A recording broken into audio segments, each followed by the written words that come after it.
Alrighty guys, welcome back to 1822 MC Adventures and More. This is my channel and my name is Pete. Today I am on the White Oak River and I'm fishing for big fish. I've come down here a couple of times without the camera and I have snagged me some big uns, and so I'm prepared for them today. I have got a surf rod with me with 25 pounds test monofilament, and I have my vintage Zebco Classic 33 with like 8-pound test and a 25-pound shock leader. I have got in the cooler some bait that has been in there like 2 weeks. I keep swapping out cold packs, but I believe it is just about reached its expiration date. It's getting pretty fishy. Fishy enough that I brought rubber gloves to work with it because I don't want to touch the stuff. And like I said, it's a lizard fish that I caught at Macon Point, a pinfish that was caught at Macon Point, and an American eel that I caught in my ditch. And I'll talk about that more later. So what do you say we bait up? Actually, let's get comfortable. Let me get comfortable. We'll bait up and then we'll start fishing. Alrighty guys, I am ready to go fishing, and let me tell you what, I lied about the bait. It is past its expiration date. It is extremely stinky. It's not like mush yet. The meat's still firm, but man, is bacteria and deterioration doing its job on that bait. So in reality, it should be some very good catfish bait. I don't know about gars and bowfins. The bowfins will probably eat it too because they're not picky eaters. But let's throw one out there and see what happens. And on the surf rod, this is a piece of slimy eel with a big hook.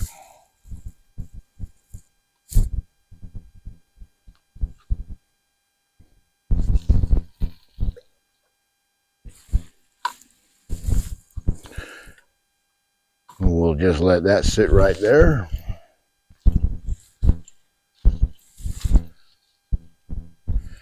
And this right here has a piece of lizard fish on it, and it's almost mushy. So we'll put this right off the edge.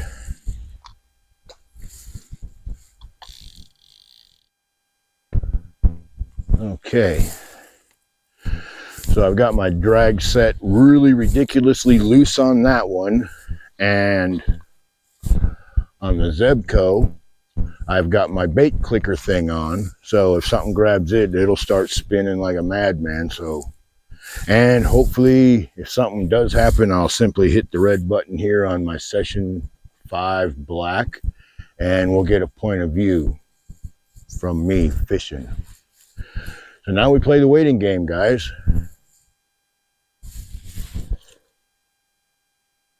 Take up my slack. There we go.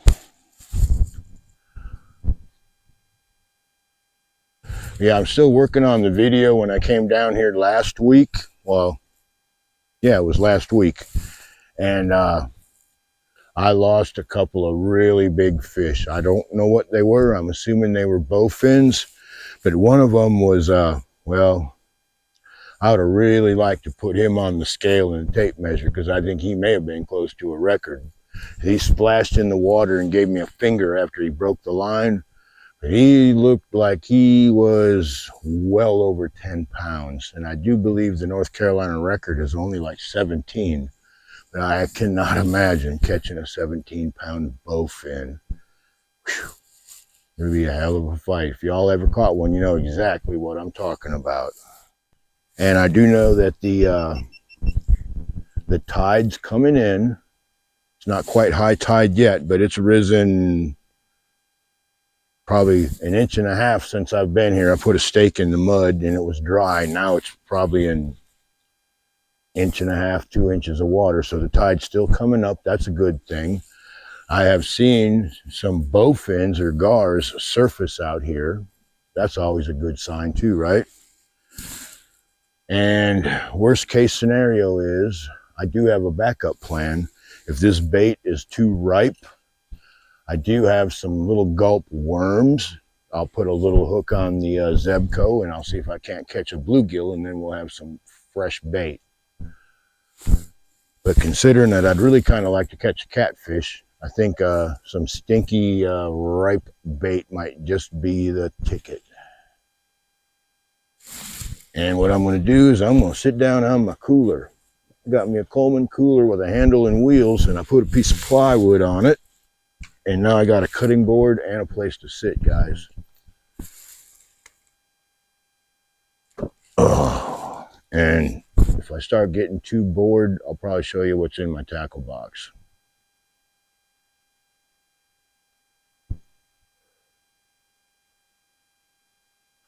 But yeah, with the Zebco there, I've got a Kale style hook on there. I'm curious to see how that holds up compared to a circle hook. From what I understand, a Kale hook's kind of like a circle hook light.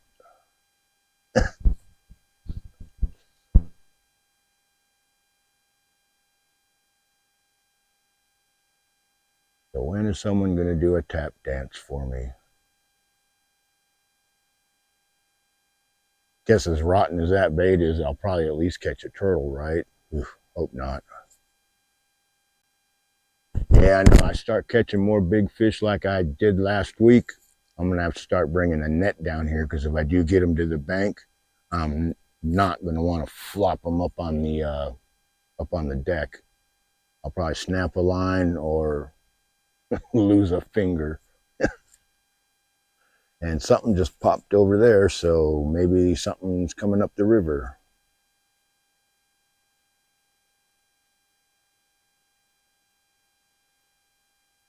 And I've got kind of like a fish finder rig on there. I've got probably just about a 2-foot leader on both of them. And I have the sinker set, it's a bank sinker. I've got it set above the swivel. So there'll be some play in it. And actually, with being that the tide is in fact coming up, that means there's going to be things running along the bank. I'm going to take that Zebco and I'm going to lay it up on the bank.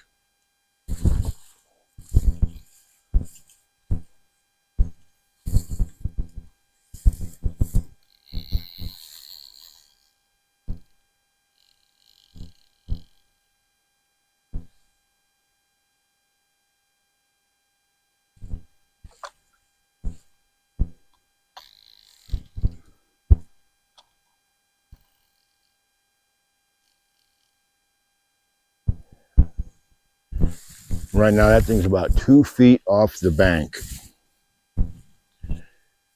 And of course, because I reeled that one in, let's reel this one in. Oh, I didn't get snagged already, did I? Damn. Okay, good.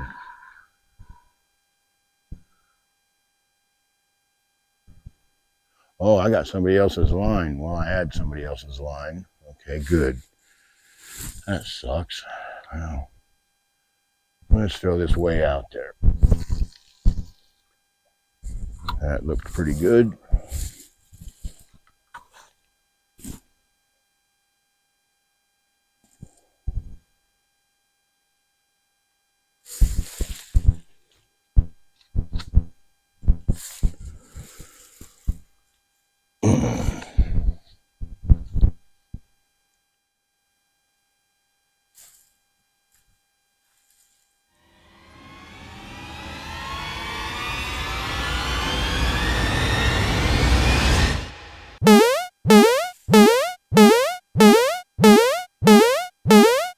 Ooh, look at that, guys.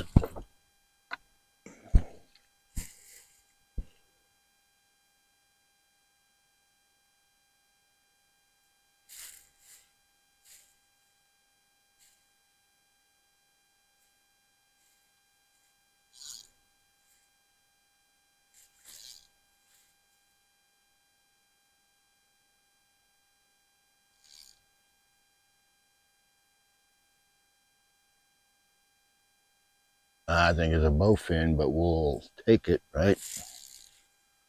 All right, I think it's time to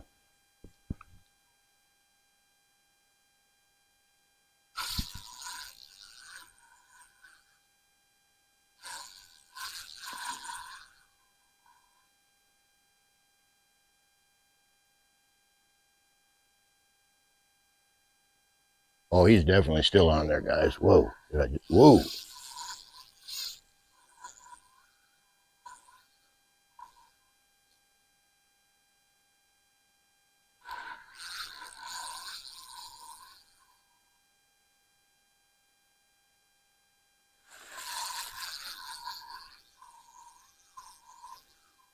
Whatever it is, I think he's getting tired, guys.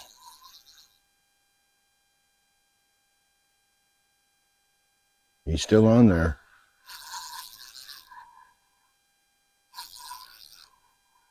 Let's see what he is. Ooh.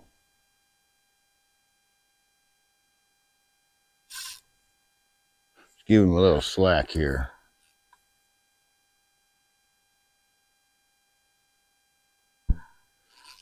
Be careful, they'll get me snagged up in my other line. And it's a catfish, guys. Awesome. That's what I was wanting. Ooh, and look at him. Oh, I bet I'm tangled up in the line, ain't I? Dang.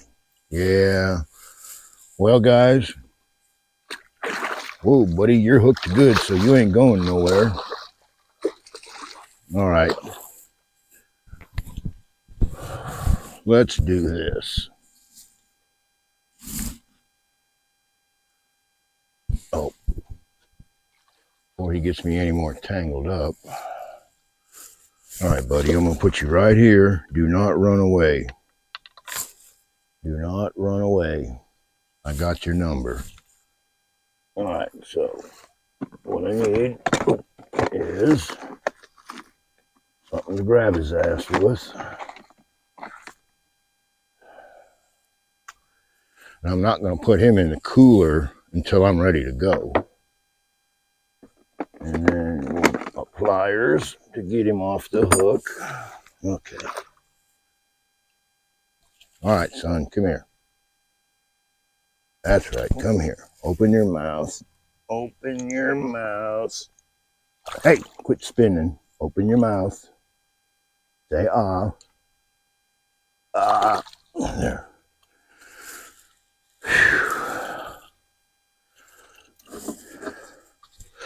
Whoa. There he is, guys. Just barely hooked on the side of the mouth. Awesome hookup.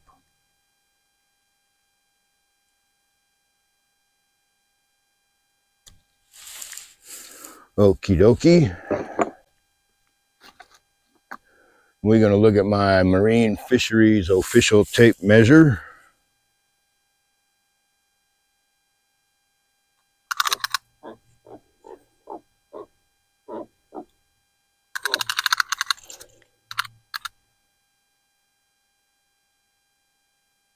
All right, guys, he's about 22 inches. And I can't imagine this little gripper weighing shit. It's made out of plastic. I don't know how much that's cheating me. We're right at 4 pounds, guys.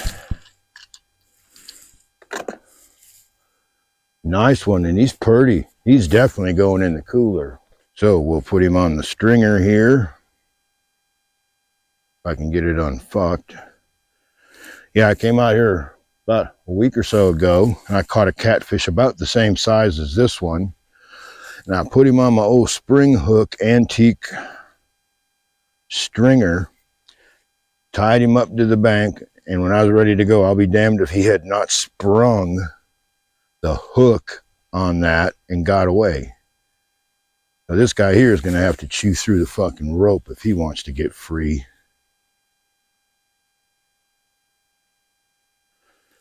Never really been a big fan of these rope stringers, but after that happening to me twice, hey, you, man, right in the nuts. What's wrong with you? Just for that, you're definitely catfish fingers. Slap me in the nutsack.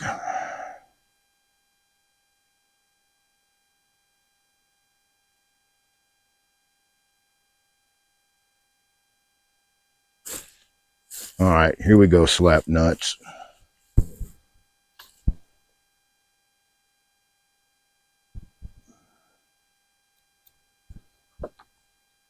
Do this here.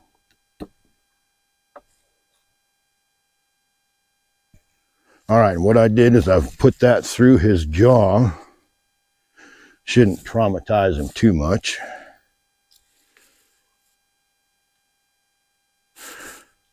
Alrighty guys, let's throw him back in the water. So I don't want to put him in the ice bucket with all that stinky bait, so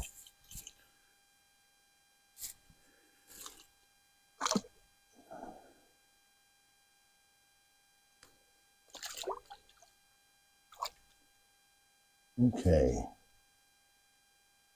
2 half hitches ought to hold his ass.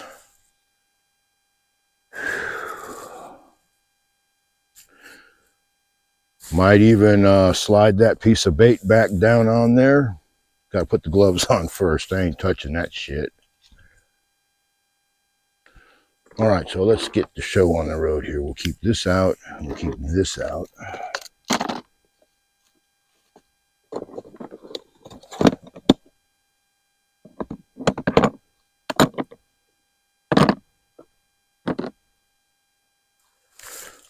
All right, guys, we on the board with a 4-pound catfish. That is awesome.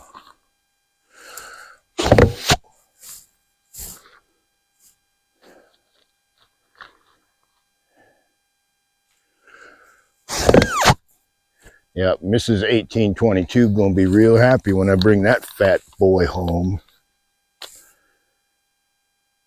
Now, fried catfish is not her favorite, but she does in fact like it as long as I cook it and clean up after myself. And that I take the time to trim the fat off of it. But that one right there looks like he might not have a whole lot of fat on him. Oh, that is gross. Oh, that's gross.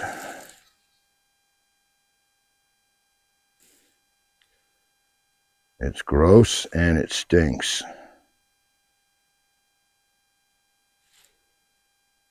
All right, yuck.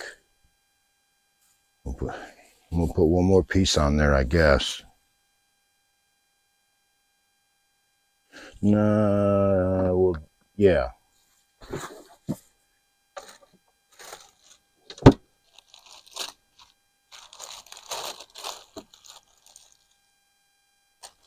So far, it looks like the dank American eel is what we want to use.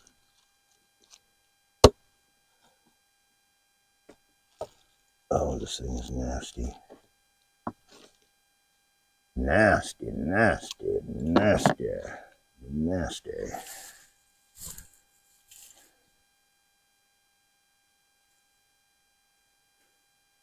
And so I do know for a fact that eels do live in the White Oak River, because I have in fact caught them. Okay, now that's a gnarly piece of bait there, ain't it? Yuck.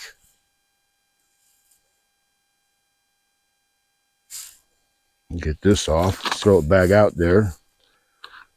Put what's left of that on there.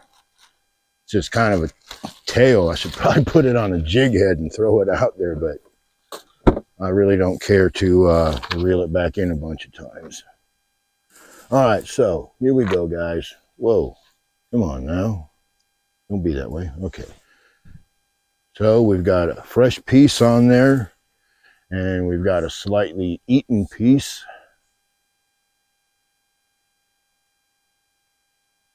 Just don't know how that happens.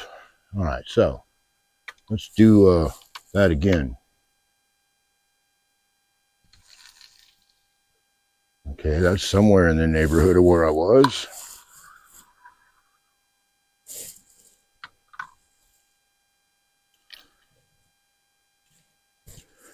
And let's see how beat up the lizard fish is. He's still there. Yeah, on the board with a 4+ pounder.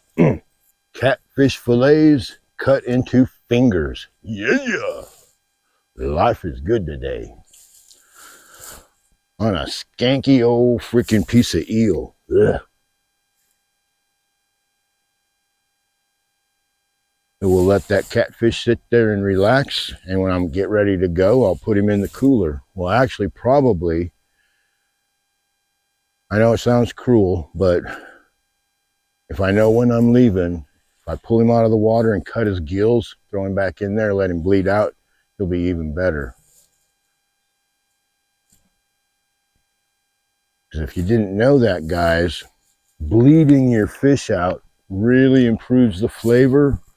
And then when you go to fillet your catfish, if you fillet the yellow pieces of fat off your fillets, then you got pure meat, and it's so much better.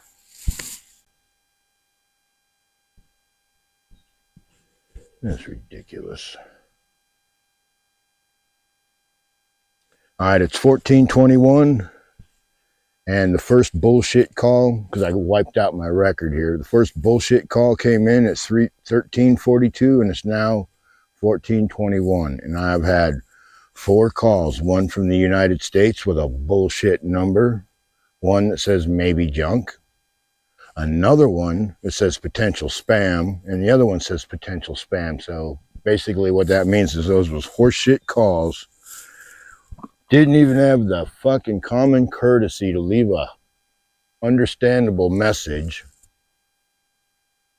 I swear, these fucking telemarketers or sales weasels or whatever their official fucking title is, don't even have the decency to leave you a fucking message you can understand. Or my favorite ones is they just leave the phone number and ask that you call back. It's like, well, who the fuck are you to start with? You just give me a number and say call back. For all I know, you could be a goddamn Russian fucking terrorist, right?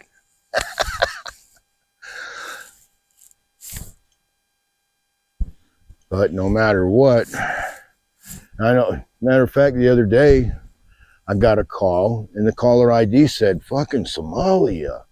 Yeah, like, I'm going to take a call from Somalia. What's the chance of that skinny shit staying fucking speaking English, right? At least good enough for me to understand him and not tell him to go to hell, right?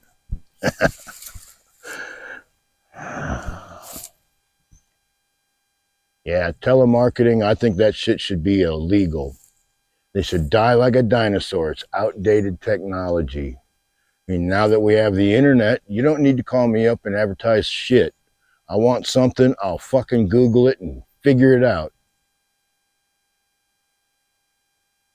But I know some of the worst offenders of selling your number, speaking of bullshit calls, renew your driver's license or get a new license plate. You'll be, within a week, you'll be flooded with horseshit calls. Renew your driver's license, same routine. Renew your fishing license, same routine. Do business with damn near anybody.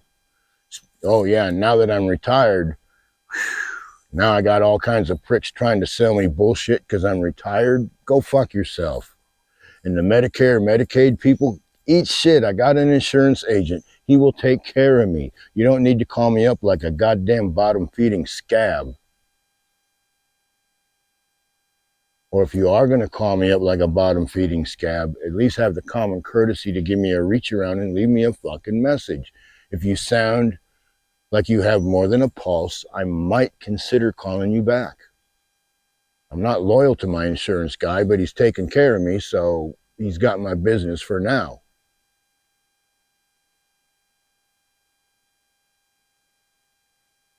I needs to catch me another fish so I don't sit here and fucking whine and bitch all afternoon, right?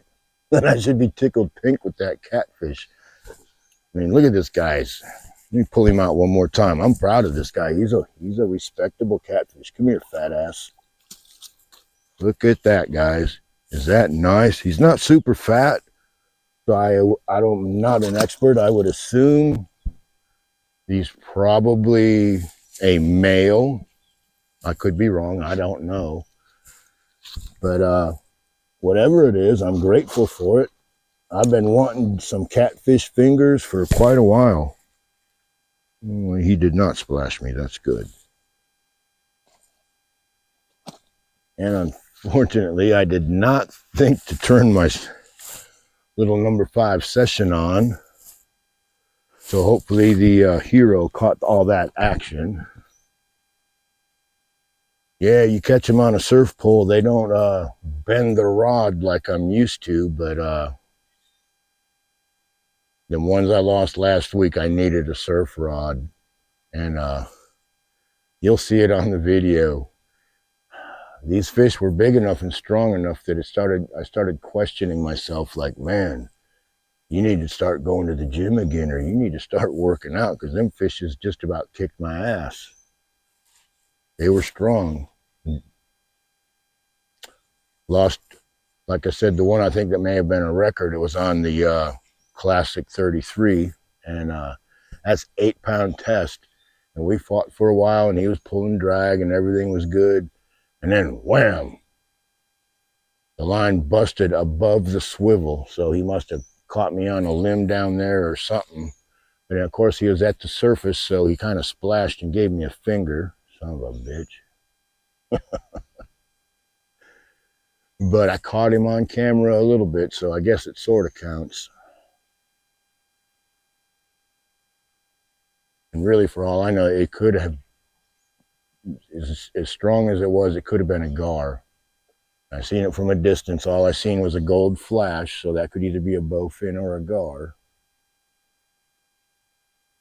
And I'm happy to say that the water's a lot cleaner today than it was the last time I was down here, because all that rain and storm and hurricanes and all that stuff kind of raised the water level just a little bit and muddied everything up. So looks like it's just about back to normal. That's a good thing.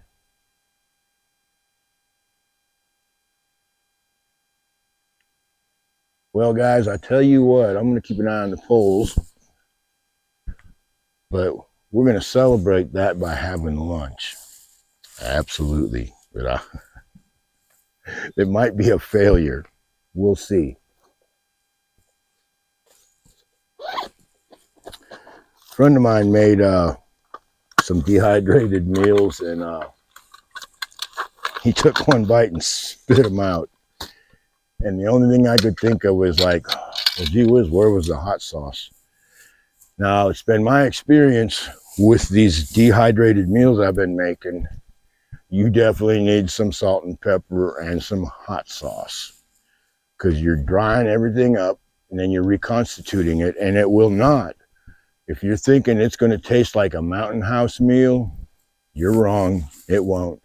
It'll taste like dehydrated food, which let it soak long enough, it's not bad. So what I have found out is either leave it soak in the bag till you're ready to heat it up, but you just kind of got to cook the shit in a pot, and you let it soak long enough and it rehydrates, and then you put some hot sauce on it, and it's not bad. So I've got my Hungarian mess kit here, and I have Louisiana hot sauce because we're going to have some beans and rice. And I have my spork that I got from my friend Noah. My pot holder that I got from my friend Eddie. And check this out, guys. And Ken, don't give up, bud. This is what I got here. All right. I want you guys to see this. What it says, if you can read it. 3/12/23. That is when I vacuum sealed this. And what I got in here is a half a can of beans and rice like you buy on the shelf, and a 1/4 cup of dehydrated, seasoned with Mexican seasonings hamburger.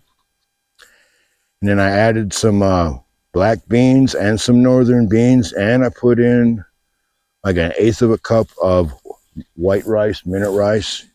And I need to put around a cup of water in here, maybe more. I'll let it soak for quite a while, and then I'll pour it in the pot and we'll heat it up. Like I said, the key takeaway point here is I vacuum sealed this way over like 1.5 years ago. Let's see, January, February, March, right? So March 12th, last year. Let's see how this stuff works.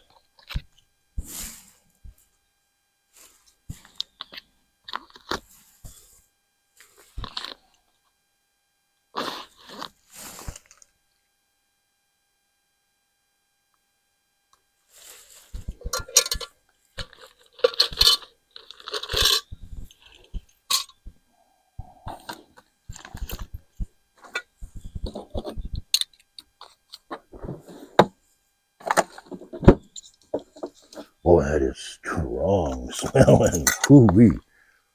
All right, so this is 16 and 16.9 fluid ounces in a bottle. It's about a third of it. I'm gonna pour that in there and we'll let it soak.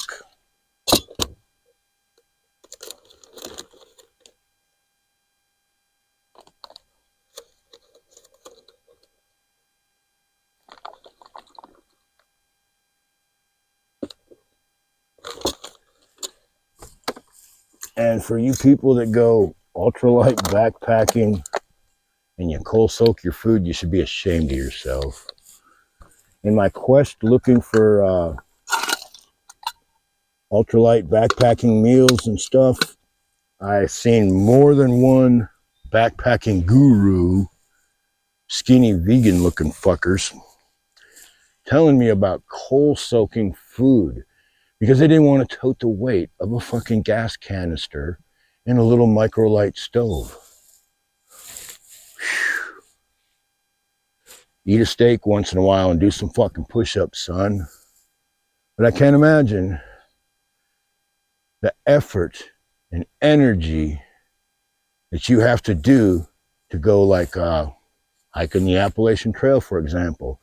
And you're not going to reward yourself with a hot fucking meal every day.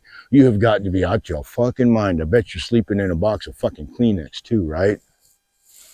Fucking retards. Same kind of people that don't carry a first aid kit, right?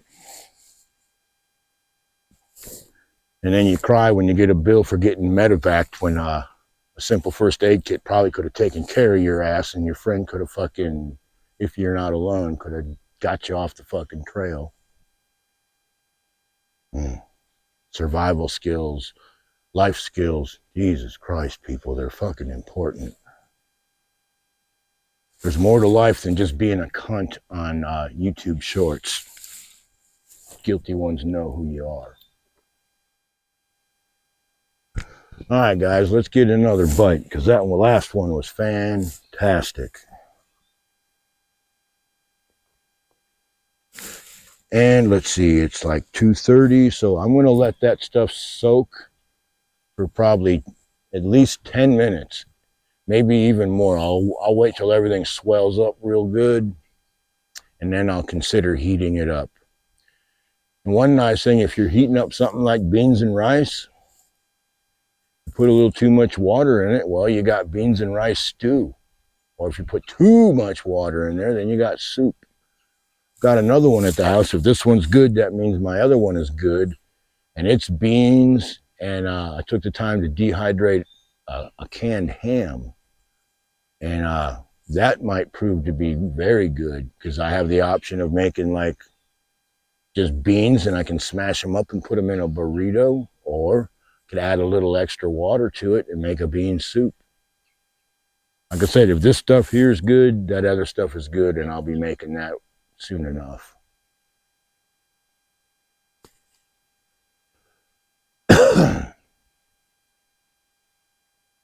Here, fishy, fishy, fishies. Oop, oop, oop, oop, oop, oop, oop, oop.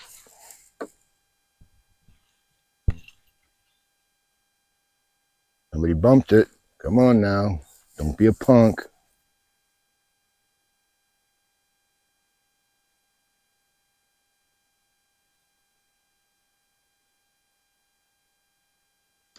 Well, that's the lizard fish. He may have taken a taste of it and said, I don't think I like that. Oh, no, guess he does like it. He came back for another taste. Okay, good deal. Come on, Skippy.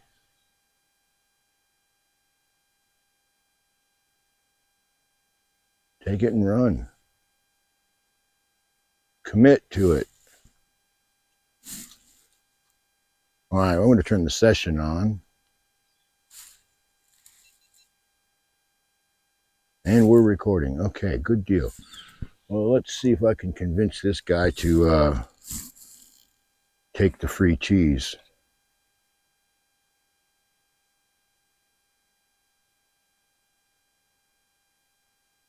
Might be a crab or a turtle.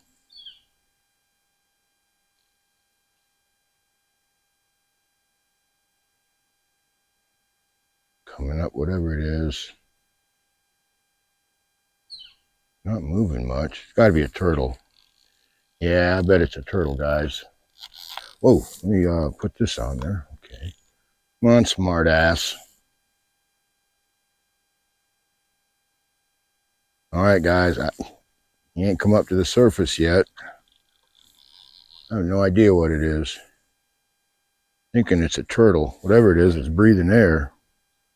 Come on, son. Get your head up here. Uh-oh. Uh-oh. I think it's a snapping turtle. Come on, son. Oop, don't grab your pole like that. Oh, yeah, he's a big fucking... Oh, gee, many Christmas. Look at that, guys. Oh, and he's pissed.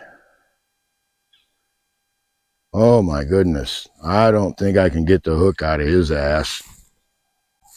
Whoa. Whoa. Well, now I don't have to worry about it. Son of a bitch, walk around with some fish line hanging out of your mouth. Wow, he was huge. That was a snapping turtle big enough to feed the family with right there.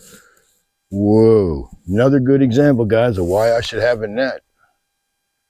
Now, I don't think I could convince my wife to eat a snapping turtle unless the whole fucking world collapses and there's not much else to eat.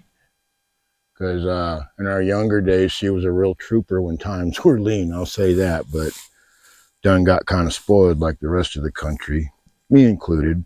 I ain't going to sing. I ain't going to sit there and throw nobody under the bus. But I know that snapping turtle is some mighty, mighty good eating. Very good eating. So, if push comes to shove, I am not above eating a snapping turtle.